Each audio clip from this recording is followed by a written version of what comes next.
This is Temp Tats Magazine here with the Posers. It is March 4th, 2023, and we are at Blueberry Street Studios. So I want to introduce the band. Could I go down the line and get everybody's name and favorite band of all time? That's hard. Yeah. Can you go with Dylan first? Nice. My name is Dylan. I play drums. All time, probably Sabbath. My name's Johnny. I play guitar. It's really tough between like Sabbath and Led Zeppelin. Those are like the two, you know. So I don't know. Between that. I don't know. My name's Raymond. Like, that's hard as hell. Yeah. I don't even know. I teach music, so I don't know what I listen to anymore sometimes. The last time I remember having a favorite band, it was Caro Bonito. So there you go. So what was the very beginning of the Posers? How did you guys all come together? So me and Ray, we've been playing in bands together since we were really young, like 7th grade or so. And so we started putting together riffs and everything. Could never find a drummer, so it stuck. And then my old guitar teacher from whenever I was really young, he was good friends with Dylan's dad. And he just hit me up one day on the phone and was like, hey, what are you doing with music right now? And I told him that me and Ray had some riffs and we were just like looking for a drummer. And he's like, I got you, drummer. And then it was Dylan, and then it was like perfect. So then we're like, we can have the band. What was you guys' first gig like? The first Posers gig? We got really lucky, and the dude who was Johnny's guitar teacher, his name's Marzi.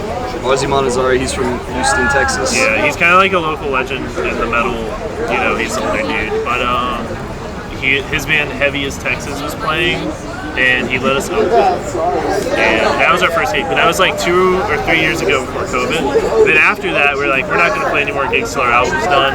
Then COVID happened. The dude that mixed our album took a long time to mix it. Everything took a really long time, but we're here now. But what was it like? It was scary.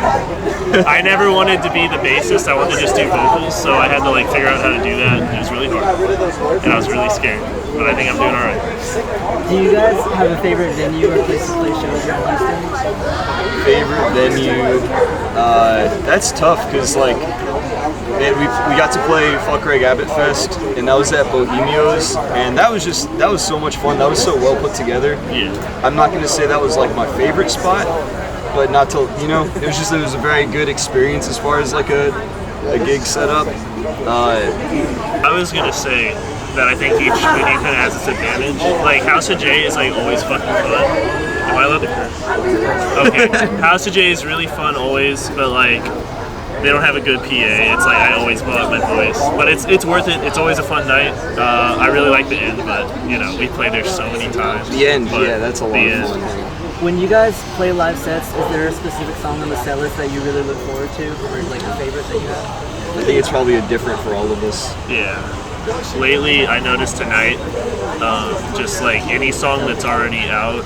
I mean, specifically, All It Ever Was in Those Drugs, because people know those. Like, that's really crazy. Like, seeing people know the song, that's really weird for me.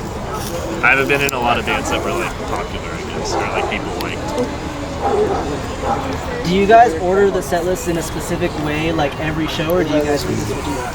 We switch it up. Yeah, we switch it up pretty often. Sometimes the past couple we've been doing it kind of like we've been having some of the songs that flow off of our album in an order, and so we've been doing that kind of the last couple shows.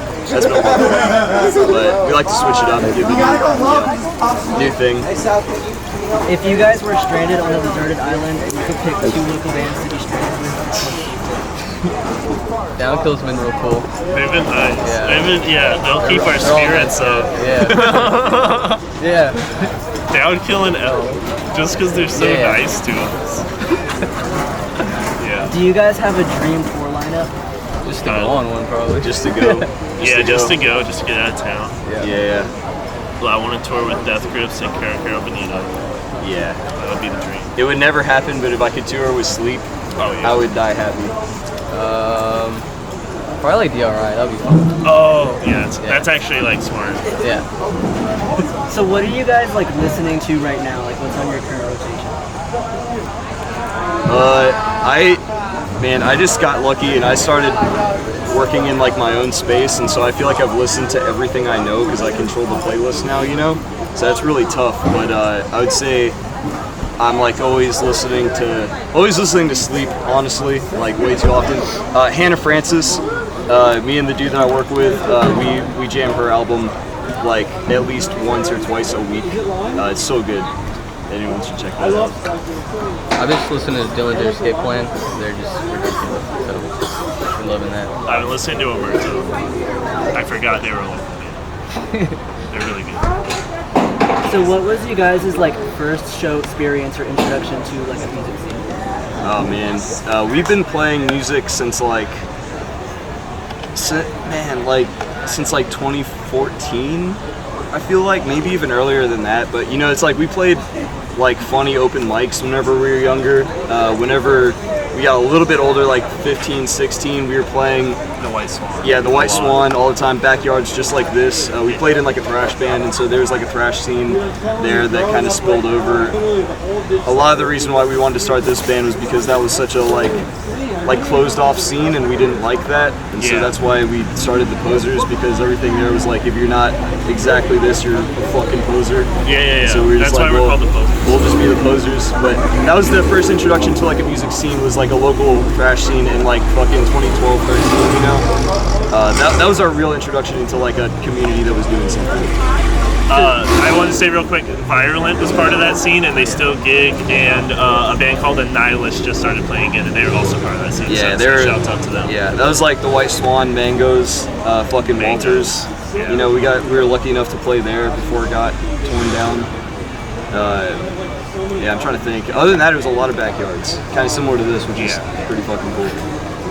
So you guys have been playing music together for like a really long time. I want to know like what's the first instrument you ever learned and how old are you? I had started with guitar in like 2003. I was very young, and then that just kind of like became the thing that I focused on. So Yeah, I started playing when I was about 7. So, yeah, I was 7 too when I started. A friend of my dad's just had a kit, and I started playing on it. He taught me a few beats, and sold it to my dad, and I started playing. I was late to the game. I got a guitar when I was 12, and I met this guy, and he was like real better than me, and all our friends were better than me. So then I bought a bass so I could be in their band. And then I did good at that.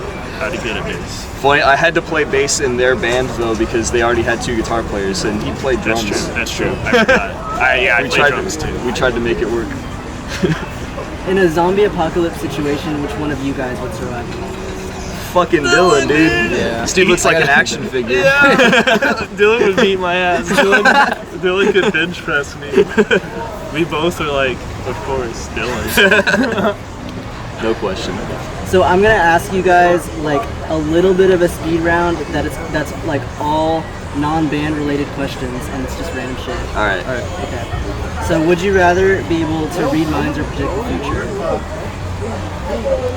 Read minds. Predict the future. I think if I could read minds, I would get my feelings hurt too much. That's what I was thinking too. I was thinking the same thing. Yeah, I'm really sensitive. I was like, nah. So the future. If you could pick 2 famous people to have dinner with, which ones would you pick? We don't think a lot. Jimmy Page and Tony Iommi. That makes sense, Sean. Yeah. I'll say there's a drummer from Gojira named Mario Duplantier. Him, and then there's another drummer called Benny Grubbs. I guess Geddy Lee. That's it. Just Geddy Lee from Rush. Do you guys have any pets, and what are their names? Me and Johnny are roommates, and we co-own a cat named Miss Mo, and she's the best. And then this guy. Yeah, I have a dog named Baylor, and then I have a blind dog named Hank that just kind of finds his way around. Yeah. Sniffs his way through life. Those are great animals. Yeah. Do you guys have like favorite movies or TV shows? I have an Evangelion tattoo. Yeah. I really like The Lighthouse. That's been my favorite movie for the past few years. Yeah, movie. I was like Pulp Fiction. It's good. If you could commit any crime and get away with it, what would you do? Steal all the money. Steal all the That's money. the best one for sure. That's just smart. Yeah. Because then you'd just be all right. You'd be all right. What's the first band you ever fell in love with? My first band ever was like AC/DC. Like I heard the guitar to Hell's Bells, and I was like, holy shit, I'm gonna play guitar. I would probably say the Beatles, because the first CD I owned was Revolver, and I just listened to that nonstop as I would go to bed. So yeah. Mine was actually Tool when I was like young. Weird. Nerd. I know. I don't know That's why. why you're into That's weird. What's the best live band you've ever seen? We got to see the Locusts Yeah, that's what I before was their gonna say. drummer died. Yeah, And that was crazy. And I remember we watched that, and like it's like extreme, like aggressive music, and we were like so stoked that like people were there for Like that. a lot of people Yeah. showed up, and we were just we were It really made us stoked feel people were hopeful. there. If you won the lottery, what would you spend all your money on? Drums. Yeah, man. Old vintage Japanese guitars. That's shit. Tattoos. Oh, What do you want to accomplish this year? Put out the next album. I was gonna say that too. Play out of town more. Yeah. What is your favorite drink or your starter kit? We just get like black coffee. Yeah. Like, I get a venti cold brew with no ice, Yeah. and then I'm just like, it's enough for the rest of the day. For my last two questions, it's what are your upcoming projects, and is there anything that you'd like to say to the music scene or add? upcoming projects. We got another thing coming. We don't know what it's going to be. I don't know if it's going to be an album or an EP, but we got some more songs. To the music scene, we just want to play badass shows, Yeah. and everyone should want to play badass shows. Yeah. Music first. We appreciate the support. Yeah. It's the music scene's really alive right now. So yeah. Again, this is Temp Tats Magazine here with the Posers at Blueberry Street Studios. Thank you. All it ever was is a never-ending